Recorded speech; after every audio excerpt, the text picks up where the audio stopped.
ಅಡುಗೆ ಸಾಧನಕ್ಕೆ ಎಲ್ಲರಿಗೂ ಸ್ವಾಗತ. ಇವತ್ತಿನ ಸಮ್ಮರ್ ರೆಸಿಪಿ ಎಳ್ನೀರು ಗಂಜಿನಲ್ಲಿ ಐಸ್ ಕ್ರೀಮ್. ಸಮ್ಮರ್ ಅಂದಮೇಲೆ ಎಳ್ನೀರು ಎಲ್ಲರೂ ಕುಡಿತಾನೆ ಇರ್ತೀವಿ, ಜೊತೆಗೆ ಐಸ್ ಕ್ರೀಮ್ ತಿಂತಾನೆ ಇರ್ತೀವಿ.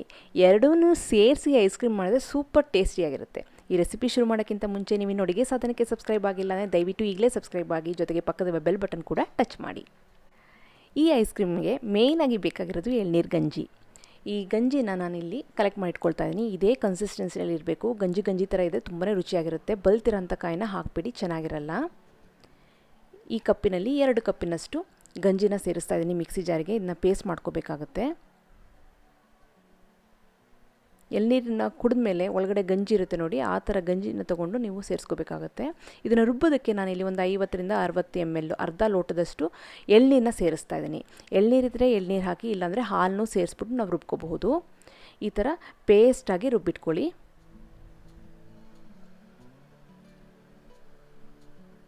ಈಗ ರುಬ್ಬಿ ರೆಡಿಯಾಗಿದೆ. ಇದನ್ನು ಒಂದು ಬೌಲಿಗೆ ಟ್ರಾನ್ಸ್ಫರ್ ಮಾಡ್ತಾಯಿದ್ದೀನಿ. ಎಳ್ನೀರು ಗಂಜಿ ಪೇಸ್ಟನ್ನು ತುಂಬಾ ಡಿಫ್ರೆಂಟ್ ಆಗಿರುತ್ತೆ. ಐಸ್ ಕ್ರೀಮ್ನ ಒಂದ್ಸತಿ ಟ್ರೈ ಮಾಡಿ, ತುಂಬ ಚೆನ್ನಾಗಿರುತ್ತೆ. ಇದಕ್ಕೆ ನಾನಿಲ್ಲಿ ಫ್ರೆಶ್ ಕ್ರೀಮ್ನ ಸೇರಿಸ್ತಾ ಇದ್ದೀನಿ.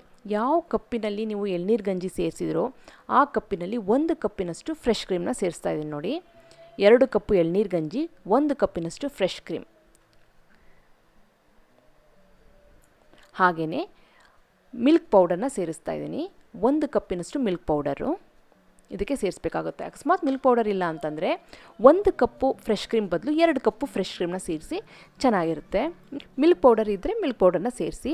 ಜೊತೆಗೆ 1 ಕಪ್ಪಿನಷ್ಟು ಹಾಲನ್ನ ಸೇರಿಸ್ತಾ ಇದ್ದೀನಿ. ಪ್ಲೇನ್ ಹಾಲನ್ನ ಸೇರಿಸ್ತಾ ಇದ್ದೀನಿ ನೋಡಿ. 2 ಕಪ್ಪು ಗಂಜಿ, 1 ಕಪ್ಪು ಫ್ರೆಶ್ ಕ್ರೀಮ್, 1 ಕಪ್ಪು ಮಿಲ್ಕ್ ಪೌಡರು, 1 ಕಪ್ಪು ಹಾಲು, ಹಾಗೆ 1 ಕಪ್ಪು ಶುಗರ್ನ ಸೇರಿಸ್ತಾ ಇದ್ದೀನಿ. ಅಷ್ಟೇ, ಈ ಸಾಮಾನು ರೆಡಿಯಾಗಿದೆ. ಇದನ್ನೆಲ್ಲ ಚೆನ್ನಾಗಿ ನಾವೀಗ ಮಿಕ್ಸಿನಲ್ಲಿ ಬ್ಲೆಂಡ್ ಮಾಡ್ಕೋಬೇಕಾಗುತ್ತೆ.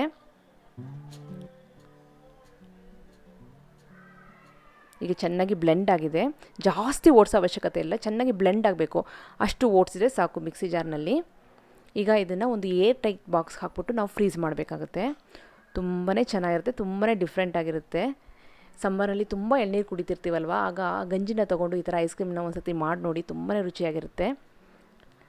ಏರ್ ಟೈಟಲ್ ಬಾಕ್ಸ್ನಲ್ಲೇ ಹಾಕಿಡಬೇಕು ಐಸ್ ಕ್ರೀಮ್ನ, ಇಲ್ಲಾಂದರೆ ಮೇಲ್ಗಡೆ ಒಂದು ಲೇಯರ್ ಐಸ್ ಫಾರ್ಮ್ ಆಗೋಗ್ಬಿಡುತ್ತೆ. ಹಾಗಾಗಿ ನೀವು ಯಾವಾಗ ಐಸ್ ಕ್ರೀಮ್ ಮಾಡಿದರೂ ಏರ್ ಟೈಟ್ ಬಾಕ್ಸ್ನಲ್ಲೇ ಇದನ್ನು ನಾವು ಹಾಕಿ ಫ್ರೀಸ್ ಮಾಡಬೇಕಾಗತ್ತೆ. 6 to 7 hours ನಾವು ಇದನ್ನ ಫ್ರೀಸ್ ಮಾಡಿದ್ರೆ ಸಾಕು, ಅಥವಾ ಓವರ್ ನೈಟ್ ಫ್ರೀಸ್ ಮಾಡಿದ್ರೆ ಸಾಕು. ಐಸ್ ಕ್ರೀಮ್ ರೆಡಿಯಾಗಿದೆ. ತುಂಬಾ ಸಾಫ್ಟಾಗಿ ಕ್ರೀಮಿಯಾಗಿ ಬರುತ್ತೆ. ಯಾವ ಬ್ಲೆಂಡರ್ ಅವಶ್ಯಕತೆ ಇಲ್ಲ, ಏನಿಲ್ಲ. ಬರೀ ಮಿಕ್ಸಿ ಜಾರಲ್ಲಿ ಹಾಕ್ಬಿಟ್ಟು ಬ್ಲೆಂಡ್ ಮಾಡಿದ್ರೆ ಸಾಕು. ನೋಡಿ ಎಷ್ಟು ಕ್ರೀಮಿಯಾಗಿ ರೆಡಿಯಾಗಿದೆ ಅಂತ. ತುಂಬಾ ರುಚಿಯಾಗಿರುತ್ತೆ. ಎಳ್ನೀರು ಗಂಜಿ ಟೇಸ್ಟ್ ಇರುತ್ತೆ. ಐಸ್ ಕ್ರೀಮಲ್ಲೂ ತುಂಬಾ ಸೂಪರಾಗಿ ಚೆನ್ನಾಗಿರುತ್ತೆ.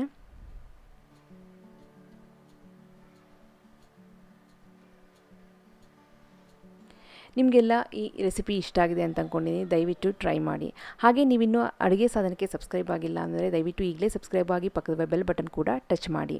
ನಿಮಗೆ ಈ ವಿಡಿಯೋ ಸ್ವಲ್ಪನಾದರೂ ಇಷ್ಟ ಆಯಿತು ಅಂದರೆ ಲೈಕ್ ಮಾಡಿ. ವಿಡಿಯೋ ಬಗ್ಗೆ ಏನು ಅನಿಸ್ತು ಅಂತ ಕಮೆಂಟ್ ಸೆಕ್ಷನ್ ನಂಗೆ ದಯವಿಟ್ಟು ತಿಳಿಸಿ.